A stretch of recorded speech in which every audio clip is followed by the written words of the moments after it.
Hello friends, welcome back to Soni English classes. आज की video में हम सब्जेक्ट वर्ब एग्रीमेंट के कुछ और रूल्स समझने की कोशिश करेंगे।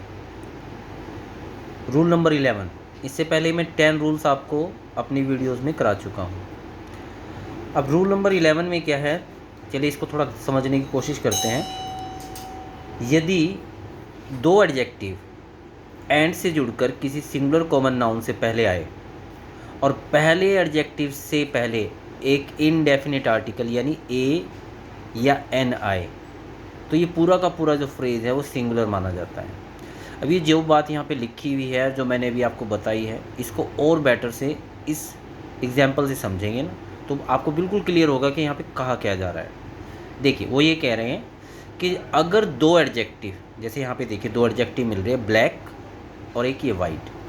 ब्लैक और वाइट दोनों ही एडजेक्टिव हो गए और इन दोनों के बीच में एंड है, तो दो एडजेक्टिव एंड से जुड़कर, तो दोनों के बीच में एंड है, ब्लैक और वाइट दोनों को ये एंड जोड़ रहा है। और फिर कह रहे हैं कि किसी सिंगुलर कॉमन नाउन से पहले आए, यानी जैसे कैट है, इस कैट से बिल्कुल पहले आ गए, देखो ये, ठीक है, सिंगुलर नाउन कॉमन नाउन से पहले आए। और फिर लिखा हुआ है कि पहले एडजेक्टिव से पहले, यानी जो पहला एडजेक्टिव है ब्लैक है यहाँ पे, जैसे उससे पहले इनडेफिनिट आर्टिकल ए या फिर एन आ जाए। अब देखिए, मैं दोबारा बोल देता हूँ आपको कि दो एडजेक्टिव के बीच में एंड आए और उसके बाद एक कॉमन नाउन आया और बिल्कुल पहले एडजेक्टिव से पहले ए या एन आए। इस कंडीशन में आपको पूरे फ्रेज़ को, मतलब इस पूरे फ्रेज़ को जो है सिंगुलर मानना पड़ेगा। A black and white cat was moving, इसका मतलब यहाँ पर एक ही बिल्ली की बात हो रही है, वही बिल्ली ब्लैक है और वही वाइट है। लेकिन ध्यान रहे, अगर इसमें एक छोटा सा चेंज डाल दें हम, यानी इन दोनों एडजेक्टिव से पहले, ब्लैक से भी और वाइट से भी पहले, दोनों से पहले अगर आपको आर्टिकल मिल गया ए या एन, यहाँ पे देखिए ब्लैक से पहले भी ए आ रहा है और वाइट से पहले भी ए आ रहा है, तो इस तरह की कंडीशन में ये आपका फ्रेज जो है ये प्लूरल हो जाएगा। यानी a black and a white cat का मतलब हुआ कि यहाँ पर ब्लैक कैट की भी बात हो रही है और वाइट, दो कैट है यहाँ पे मतलब, ठीक है। A black and white cat were moving. अब यहाँ पर हमें ध्यान यही रखना है कि आर्टिकल दोनों के साथ जुड़ा हुआ है या एक के साथ। देखो, एक के साथ जुड़ा हुआ है तो सिंगुलर है, दोनों के साथ जुड़ा हुआ है तो दोनों अलग अलग है। अब इसके बाद एक एग्जाम्पल और देख लेते हैं। नीचे देखो, अ black and white dog was barking, यानी यहाँ पे जो डॉग है वही ब्लैक है और वही वाइट है, एक ही डॉग की बात हो रही है तो वॉज लग गया। अ black and a white dog were barking, यहाँ पे दो अलग अलग डॉग है, एक ब्लैक है और एक वाइट है, इसीलिए यहाँ पे वर लग गया। तो एक छोटी सी चीज़ है, उम्मीद करता हूँ आपकी समझ में आई होगी।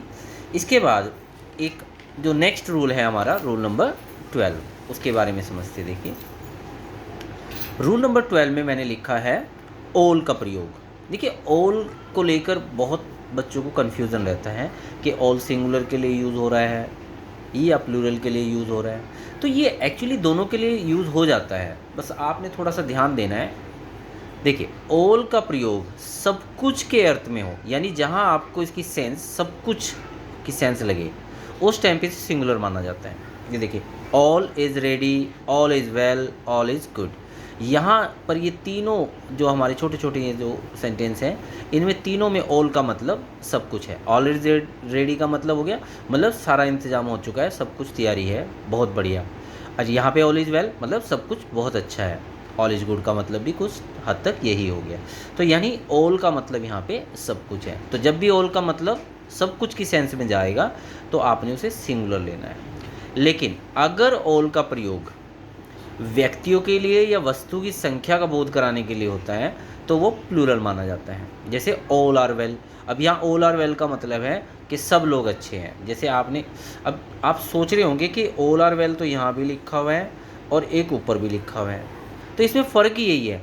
यहाँ अगर मैं ऑल आर वेल कह रहा हूँ तो इसका मतलब मैं लोगों की बात कर रहा हूँ, और अगर मैं ऑल इज़ वेल कह रहा हूँ तो मैं सारी जितने इंतज़ाम हैं या सब कुछ जो कंडीशंस हैं, जो जो स्थिति है, जो दशा है, सिचुएशंस है जो, वो सही है, यानी सब कुछ सही है, तो उसको बोलते हैं। मैं इसका एक एग्जांपल देता हूँ आपको। देखिए, मान लीजिए किसी घर में अचानक से कोई ट्रेजेडी हो जाए, जैसे सपोज करें किसी रूम में आग लग गई, थोड़ी बहुत आग लग गई, अब उसे बुझाने की कोशिश की जा रही है, इधर उधर से लोग इकट्ठे हो गए, लेकिन आग को अच्छे से कंट्रोल कर लिया गया, तो वहाँ पर ये बोला जाएगा कि कोई दिक्कत नहीं है, ऑल इज़ वेल, सब कुछ ठीक है।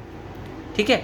अब यहाँ पे क्या चीज़ है, यहाँ पे यह है कि जैसे किसी व्यक्ति से आप उसकी फैमिली के बारे में पूछ रहे हैं कि भाई सब कैसे हैं, आपके घर में सब ठीक भी हैं, और आप फिर वहाँ कह रहे हो हाँ सब ठीक है, ऑल आर वेल, तो यहाँ पर आर लगता है, तो यही थोड़ा सा डिफरेंस इसमें होता है।